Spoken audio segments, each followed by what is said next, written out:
What is the job of a costume concept illustrator?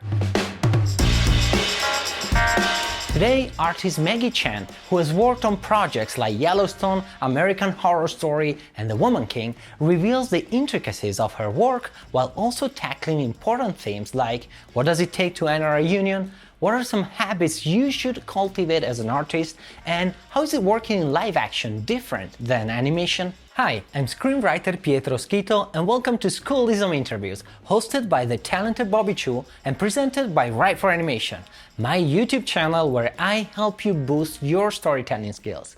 And before this exciting interview, here's a sneak peek of Deconstructed Drawing People by Viktor Kalvachev, which is one of the many courses you get by subscribing to Schoolism and can help you transform your career. I hope you like it. Hey guys, the reason you're probably watching this is because you like to learn how to draw something like this, or that, or be able to do those things. Well, I'm happy to announce you'll be learning all that and more if you join my class called Deconstructed, Drawing People with Viktor Kalvachev. That's me. In lesson 1 to 4, I'll walk you through the basics of my cross-hatching techniques, then practice them in a variety of fun ways using gorgeous models. You'll learn how to make better decisions in choosing the direction and intensity of your strokes, define shapes, build values, and play with light. But wait, what about anatomy, and isn't it hard? Yes, it is, but not the way I teach it. I promise by the time we're done, you will know everything you need to know about the human figure to be able to draw things like this. I've been hard at work for months to create a way for you to learn all that the easy way. No Latin names, I promise. But that's in lesson 7 and 8. First, we'll go through proportions, structure, and center of gravity, doing fun gamified exercises where I'll show you tips and tricks how to never draw a broken figure again. Unless you want to, of course. The next lesson, number 6, will be about perspective and foreshortening, where you'll learn ways to draw the body in space and manage complex angles with ease. Finally, I'll share with you my facial recollection system, something I picked up from a criminology professor about 20 years ago. It's been super helpful for memorizing faces and never running out of ideas for character designs. If you're a character designer or aspire to be one, you probably need this. I'm so looking forward to helping you grow as an artist, either through a one-on-one sessions or self-taught class. See you there, it'll be a ton of fun.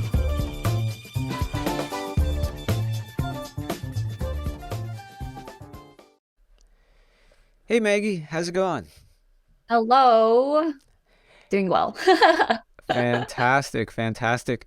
I had the pleasure to just hang out and just chat with you just before this, which is really fun. We talked about a lot of different things. One of the things we talked about was working in live action films. Now, a lot of the work that you do in live action has to do with costume designing, but that's not really like the title of your role, right? There's a little bit of like, sometimes that gets a little confusing for people. Can you kind of explain the title of your role and what those responsibilities are? Yeah, so it's kind of interesting because actually for a while we were only known as costume illustrators. So basically the designer will have like their collage or their mood board for you, and or like they'll be like, hey, I want this top with this pair of pants, or like they'll do a rough sketch and you just basically redo the illustration so that it looks nicer, so that it's you can present it to producers and directors. So it used to be like that, where it was like mainly watercolor. But since Marvel came into the picture, this new title, which is costume concept artist, came to be, where you're actually, it's because it's completely new territory, right? So a lot of costume designers have a history of just understanding fashion history, right? So like designing things from like fantasy to like more period pieces, that was what was more well known for costume designers before Marvel. But once superheroes hit the scene, it was like completely new territory.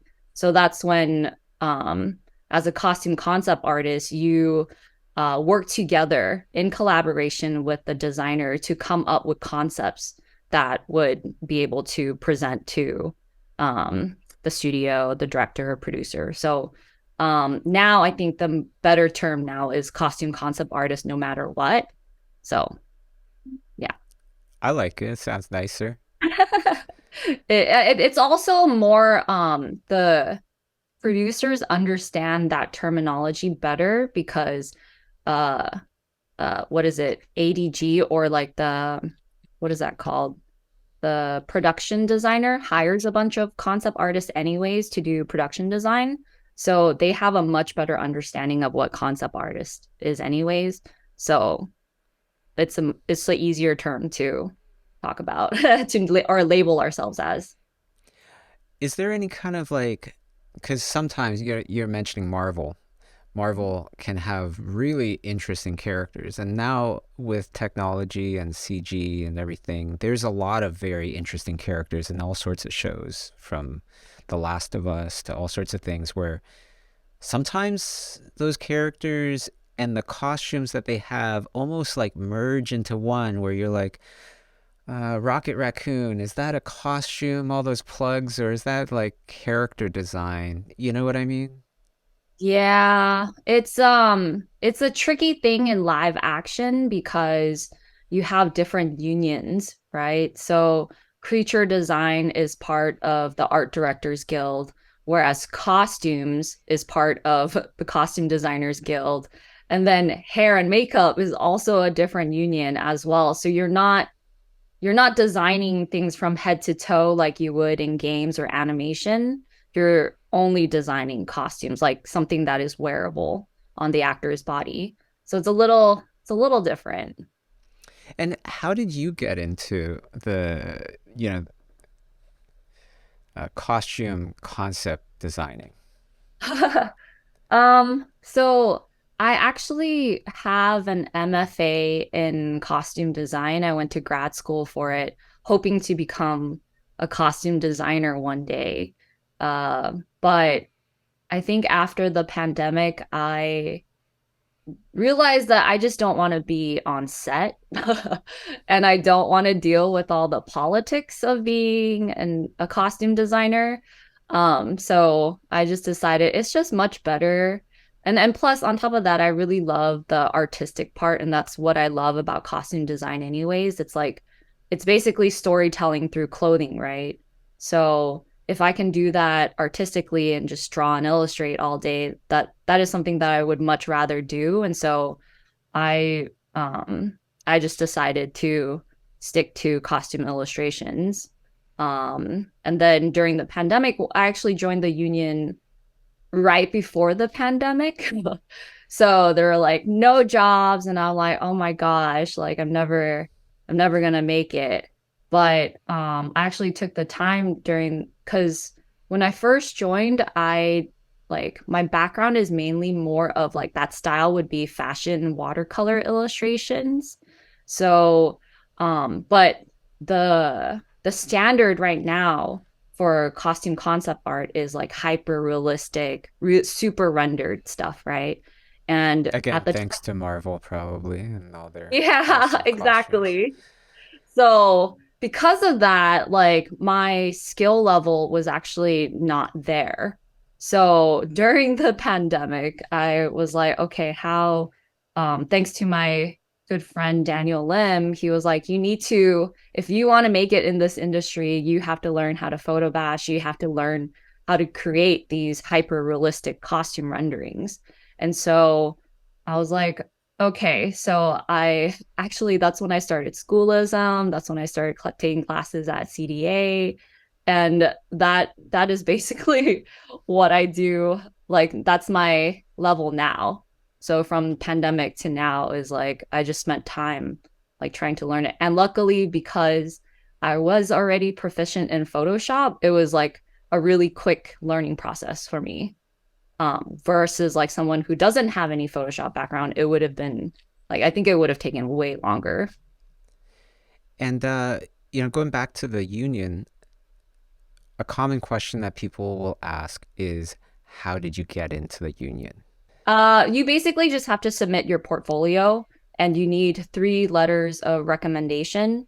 So someone from within the industry. So it's obviously better to have some costume designers write you a letter of rec, or a costume supervisor, or even like a director that you've worked with in the past, that can vouch for you. And that's why it's important to establish those relationships early on when you're first entering. So I started off working as a PA and a production assistant, and then working my way up there, building those connections and asking for those letter of recommendations.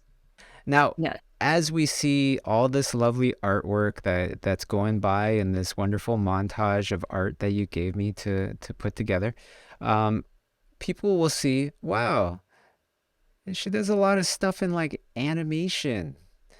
And so I wanted to ask, like, because I also noticed that, and the first thing that came to my mind is like, you're working on all these really cool projects, and then on your spare time you do this, which is different than that. What is it about animation or that genre that maybe, like, what is it about animation that you gravitate towards? I think being able to really design a character from head to toe, even with their body shape, like you're really designing a character, and like with their entire backstory into this body, right? Versus costumes is only just costumes, only clothing. So there's like an extra layer. And on top of that, I just love being able to I don't know, like I love different styles. So obviously when you look at my work, it's like if you just put two side by side, you're like, who these are like 10 different artists, right? There's no specific style. And so I feel like I think it's just this idea of like I don't know, different styles, maybe designing a character from scratch. When you think about it, and this one you might have to think a little bit, but when you think about it, how's the thinking process different from live action to animation? Oh my gosh. It is so much more difficult in animation. And I just finished taking this class with at CDA, Concept Design Academy, with Kevin Chen and Joshua Shaw. Like I was just so mind blown at the level of thinking and design process that goes into only creating the body and the face, not even adding costumes on top, and creating a really iconic pose just to really sell that character and tell who this character is. I was like, this is like on a completely different level of designing that I love anime, and I haven't really thought about it in that detail before. But after that class, I think I feel like the appreciation of animators who create these iconic and memorable characters just because they're easy to draw. And I honestly feel like the easier the iconic character is, the harder it is to come up with that character. Oh, so hard. So hard. Yeah, exactly. Like, I think my brother was always like, "Oh, you think Mickey Mouse is like difficult to do?" And I was like, "Yes." To come up with Mickey Mouse that is like literally recognizable with just the silhouette, and the entire, like everybody on this planet knows Mickey Mouse by just the silhouette. That's like, to me, that's like mind-blowing, right? For live action, because there's close-up shots, and there's like, there's a variety of angles that you see the costumes from. It's a lot more nuanced, and it's a lot more detail based. But because of the different unions that are involved in one actor, you don't always get to tell an entire story. Whereas animation and games, I feel like you're designing one big picture within a character. Have you worked in animation before? And if so, what was like the biggest kind of difference? I have not. Oh, okay. I'm actually very afraid to get into animation because I feel like I'm just not good enough to be in animation. I feel like it requires another, I don't know, maybe 5, 10 years of really studying. I just feel like character designers in general have such a solid foundation of human anatomy and uh, posing and shape design that I feel like it takes me so long to create. And I feel like that process needs to be significantly shortened in order to make it in the animation industry. Mm. Um, well, maybe you can talk about that because I don't know, because the timeline for live action when we turn in something would be as short as a day for like what you see right now. I would turn that in either half a day or a day. And what do you have to work with? You have somebody posed already, or you go into DAZ or something like that? Um, no, I would go into DAZ and I would find a pose. I'm like I said, I love capturing the essence of that character, so I do try to find something that I like and then like alter the pose a little bit to get and then maybe liquefying in Photoshop to get the ideal pose.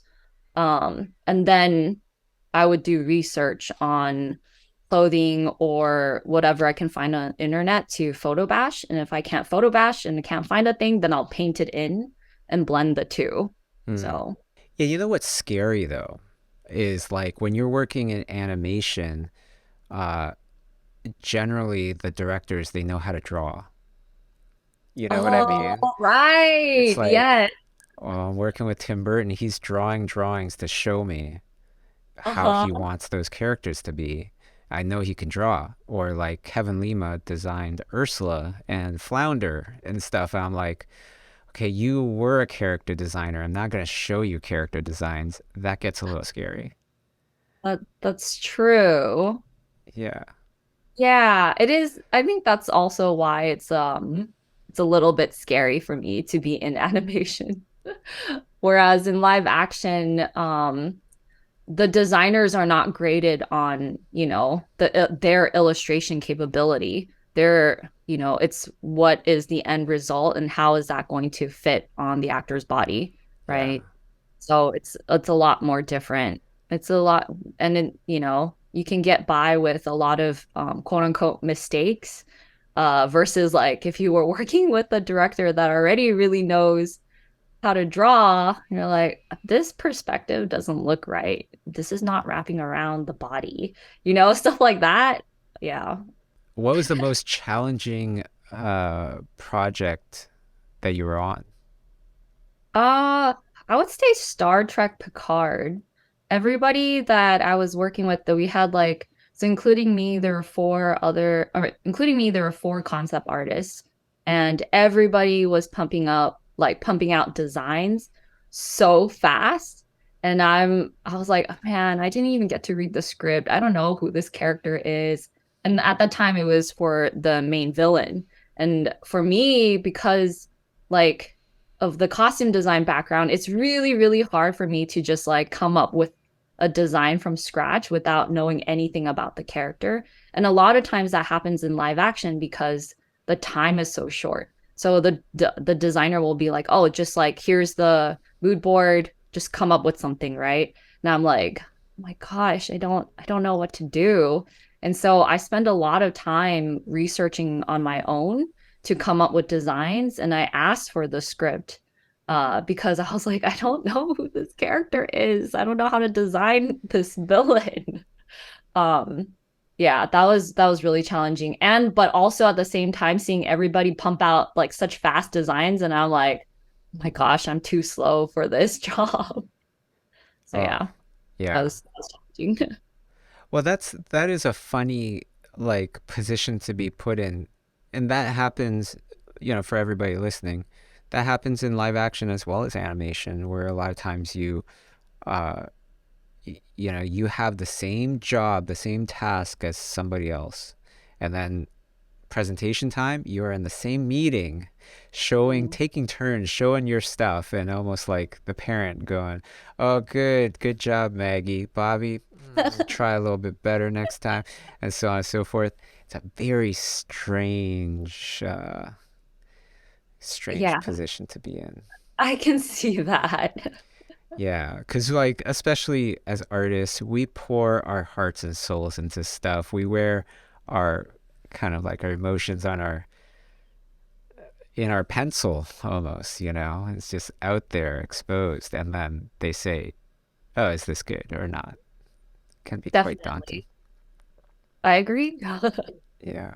Do you use any traditional like I think some of them I thought I saw some maybe influences of watercolor, but this one looks digital that should kind of feel traditional. Do you still use traditional mediums? Every now and then, I mean, honestly, I probably should use it more than not, but it's just when I do draw, like with pen and ink, I'm like double tapping with two of my fingers to delete. I'm like, so dumb. Get my eraser out or like with pencil.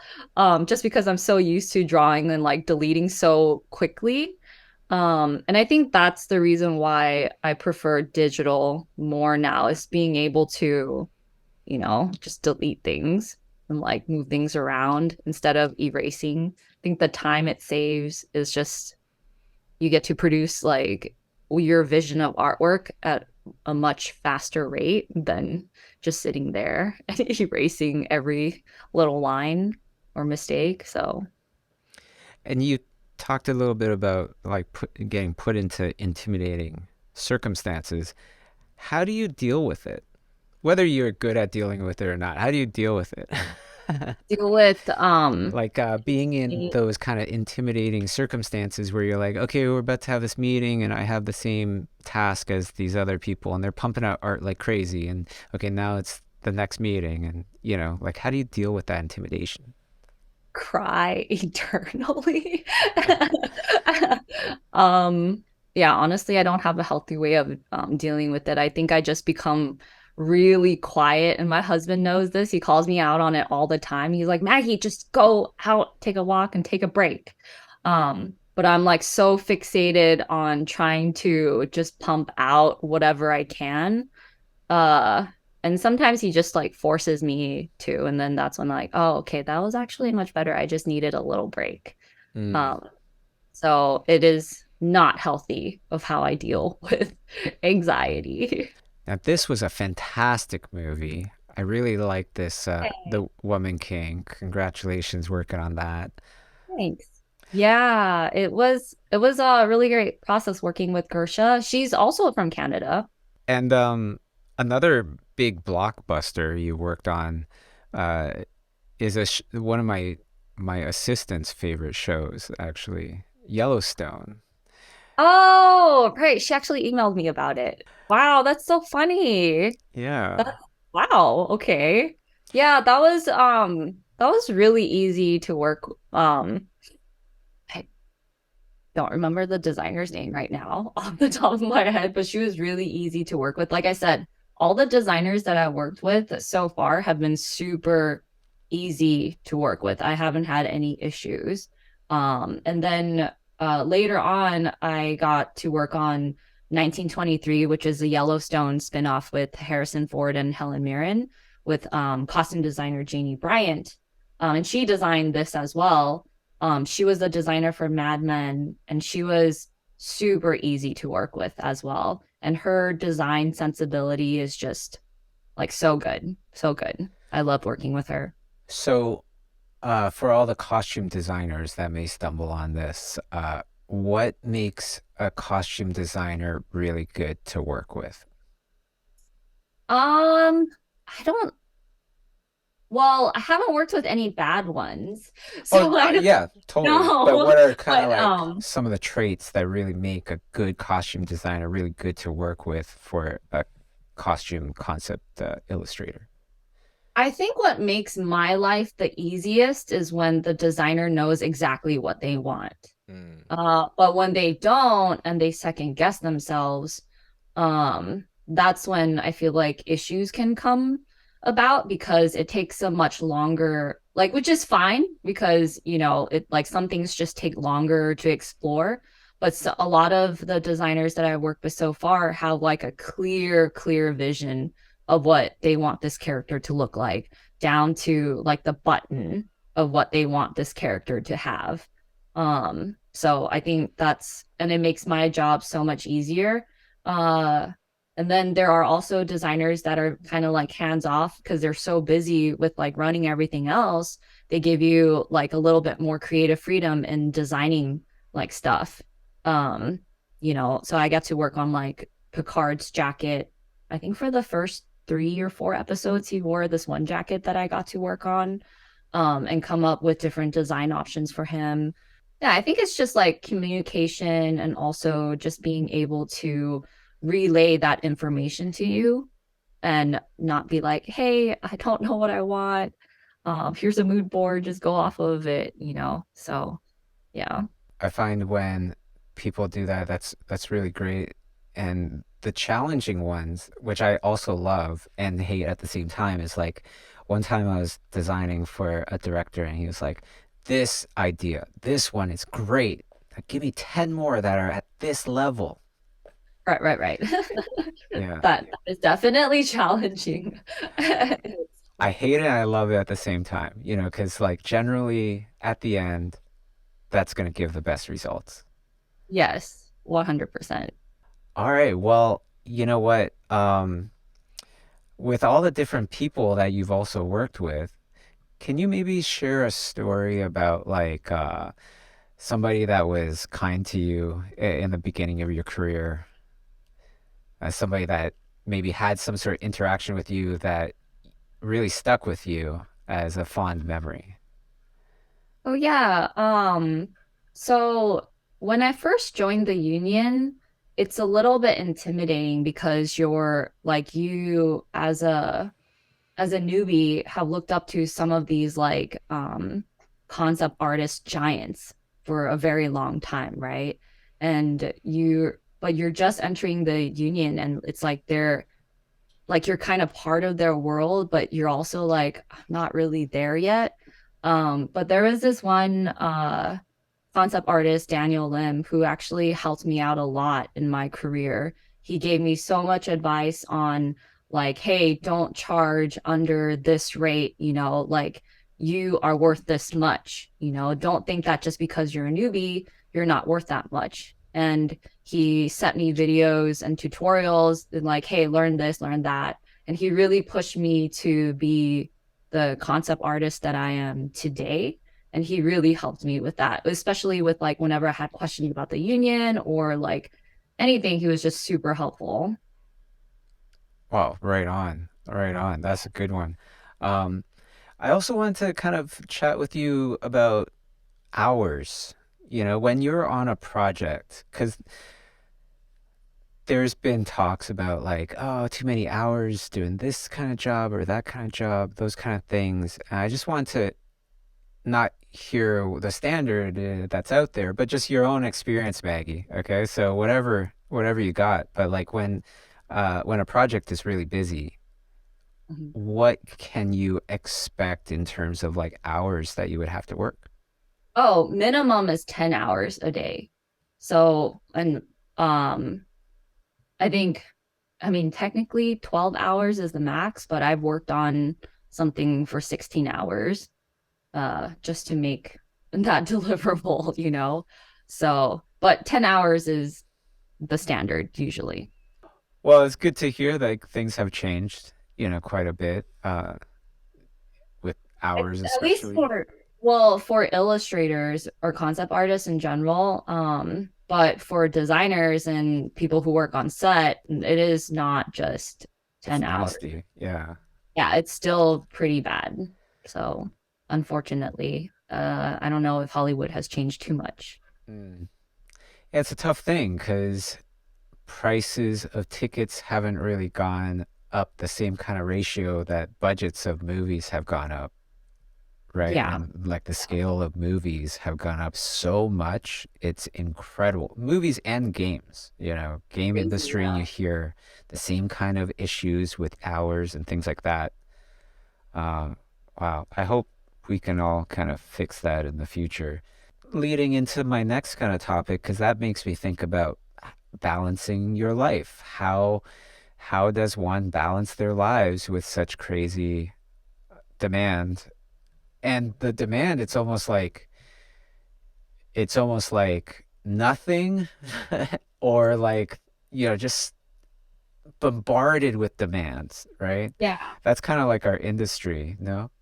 Yeah, I agree. It's very feast or famine Yeah. kind of. And so when there is work, I definitely really appreciate it. And feel like I think during the pandemic or w- I feel like I became a super workaholic. And so 10 hours to me is like, oh yeah, this is easy. 12, and I think just the fact that I don't have to commute is like a huge thing because you're not driving through LA traffic at the time when I was in LA. And so it was like that was like a huge thing in itself already, saving that time. You just roll out of bed, make yourself a coffee and like, hop onto the computer and start working. So I don't know. I don't think I have good advice because my habits are so unhealthy. And Well, even like, and again, like I'm not necessarily looking for advice, but just kind of like like a slice of your life to kind of give us an idea, like maybe what do you feel like you wish could be more balanced? I mean, I definitely need to take breaks. Mhm. I do not. I think it comes from this insecurity of imposter syndrome. And so even if I'm not working on a production, I'm either taking a schoolism class or like, taking another class wherever and like constantly feeling the need to keep getting better. So I don't, even if I'm not working on a production, I'm like working on something to help me get better. So, and I think I definitely need a better balance of like going out, exercising, walking, I don't know, just not being in the artistic space and getting burnt out. And I think that's one of the big things. Like I get burnt out and then obviously I'm just in a foul mood. Um, but yeah, it's not healthy. Yeah, I think really like if I was to do everything over again, I would pay a lot more attention to what my body is kind of saying to me.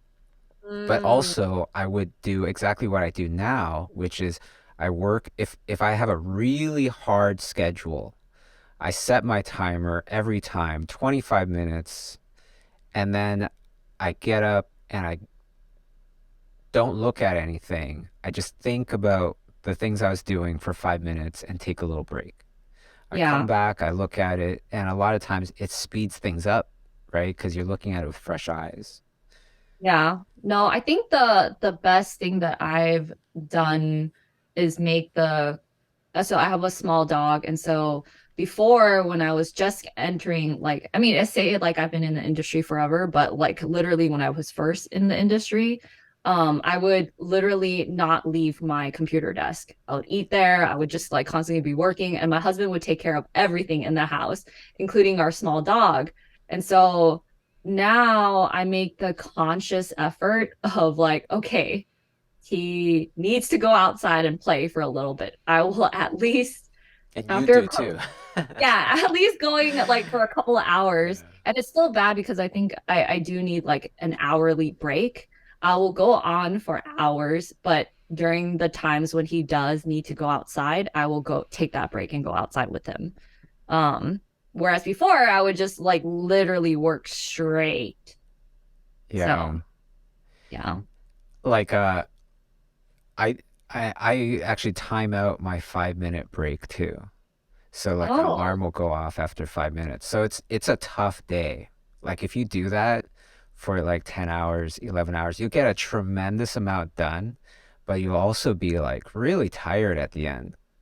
yeah. Because even when you're on the break, it's like you're diligently on your break. You know what I mean?